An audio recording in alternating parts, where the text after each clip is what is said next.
नमस्कार, विदर्भ न्यूजमध्ये आपलं स्वागत आहे। नेहमीप्रमाणे आज आपल्यासोबत तरुणाई जुळलेली आहे।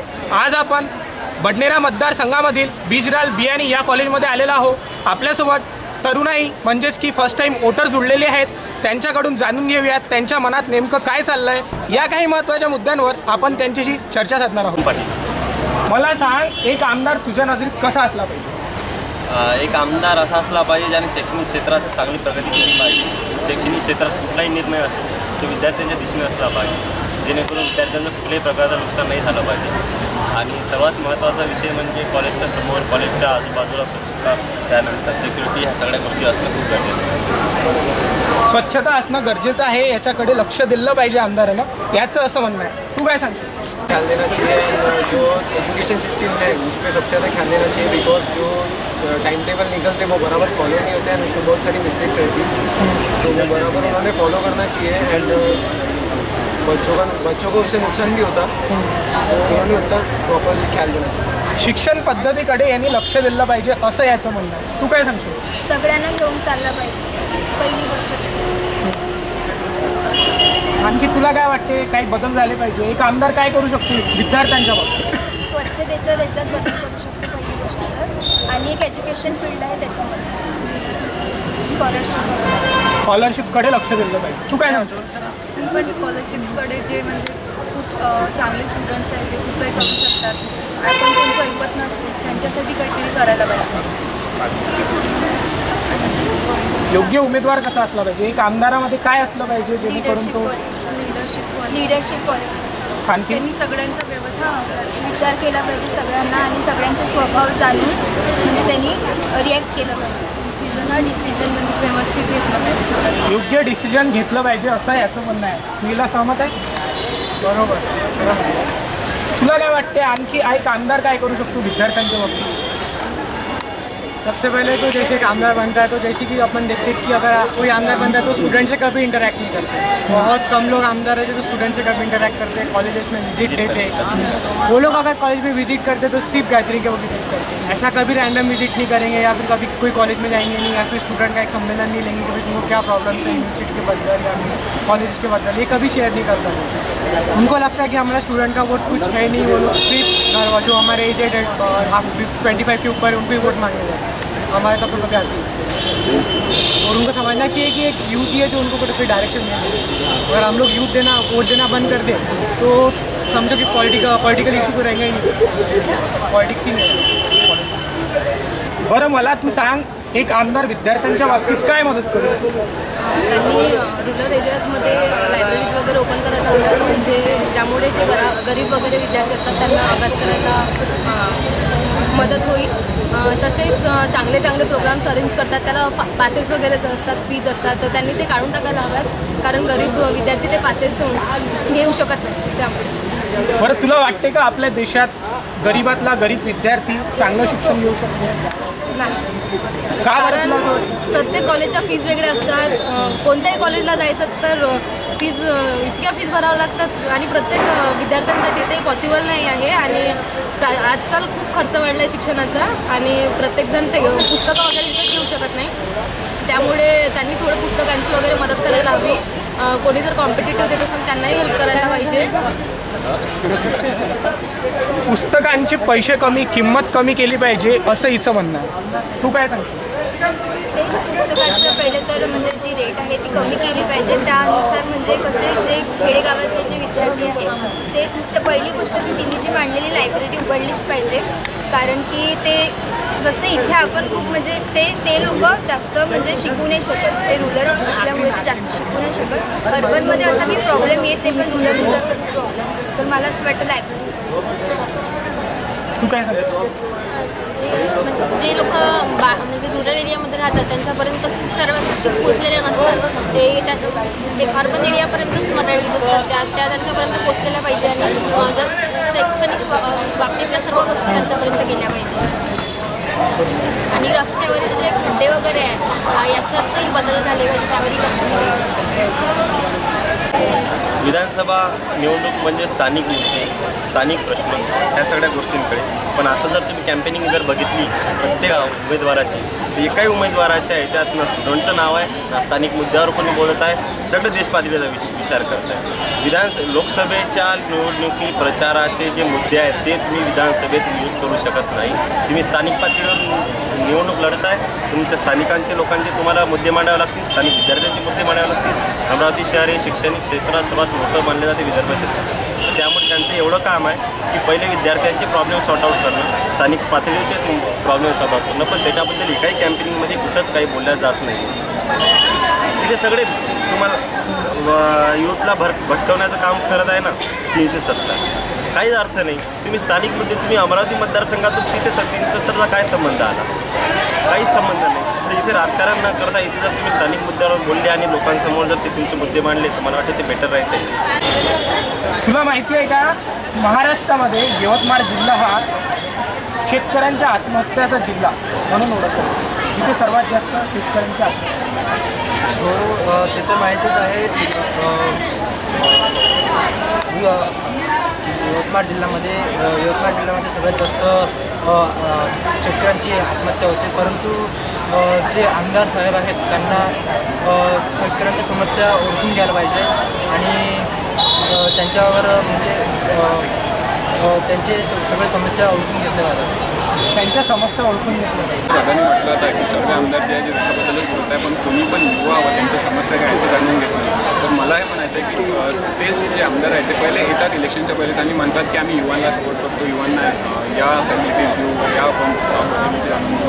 पण तेच आमदार जेव्हा इलेक्शन झाल्यावर तो युवा त्याच्याकडे काही समस्या घेऊन जातो तर तेव्हा ते त्यांना सपोर्ट करायचं. पहिलेच जे इलेक्शन व्हायच्या पहिलेच तेव्हाच ते म्हणतात त्यांना की आम्ही तुम्हाला कधी पण तुम्ही आमच्याकडे या आणि तुमच्या समस्यांना मार्ग काढण्याचा प्रयत्न करू. पण तसं कधीच होतं. इलेक्शन झाल्यावर त्यांच्याचकडे हा युवा जेव्हा त्या आमदाराच्या जेव्हा सपोर्टची गरज असते तेव्हा तो आमदार त्यांना सपोर्ट करतो. असं झालेलं एक उदाहरण आहे की जेव्हा आपण युनिव्हर्सिटीला अमरावती युनिव्हर्सिटीला जातो तर तिथचे जे कर्मचारी आहेत ते मुलांशी साधारणतः चांगल्याने बोलत सुद्धा नाही. म्हणजे त्यांच्या फॉर्मचं काय, त्यांचे रिझल्टचं काय, रिझल्टसुद्धा लागत नाही बरोबर. आणि रिझल्ट लागलाही तर तो रिझल्ट बरोबर नसतो, अचूक असतो.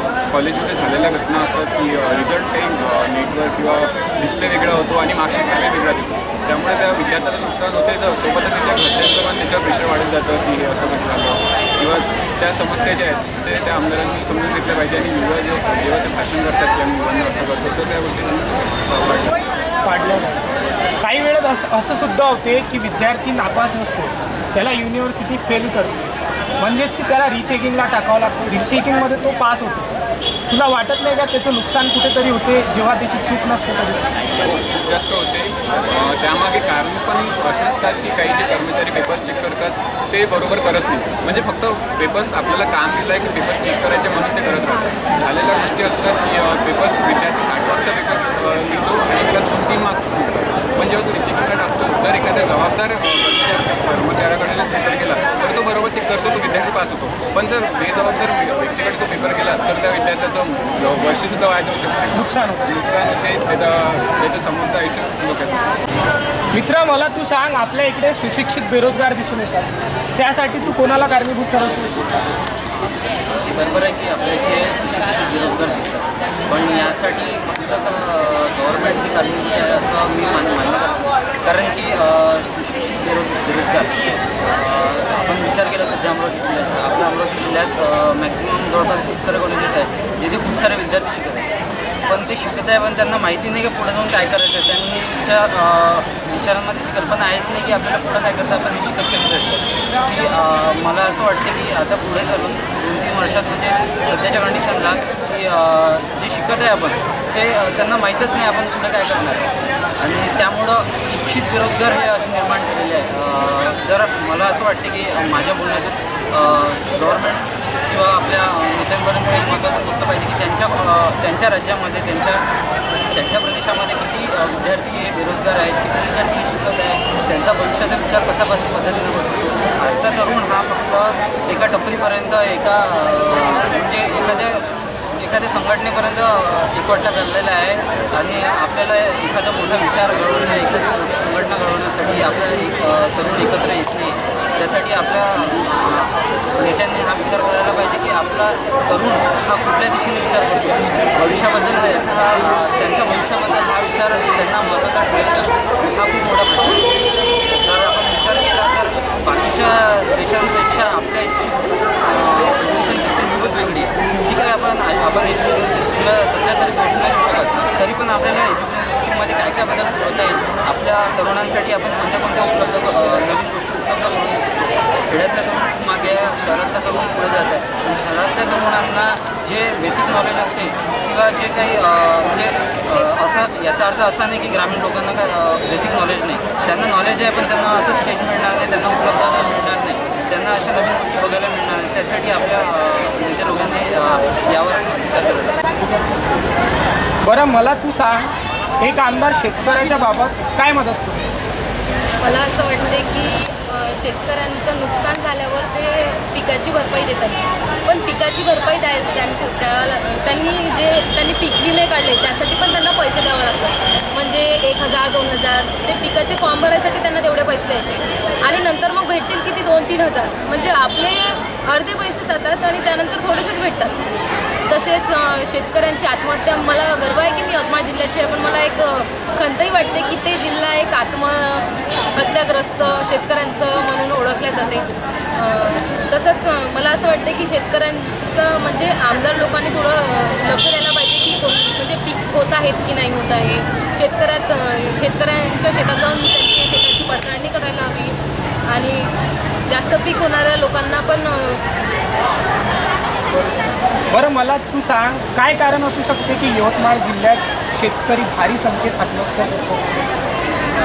तापमानामुळे, तसंच पीक होत नाही, घराचं टेन्शन राहते प्रत्येक शेतकऱ्याला आणि त्यांना असं वाटते मेन म्हणजे की जर मी आत्महत्या केली तर माझ्या म्हणजे घरच्यांना वगैरे मदत होईल आणि माझ्यावरचं कर्ज फिटेल, या कारणामुळे ते आत्महत्या करतात. आता आपण शेतीबद्दल बोलतो.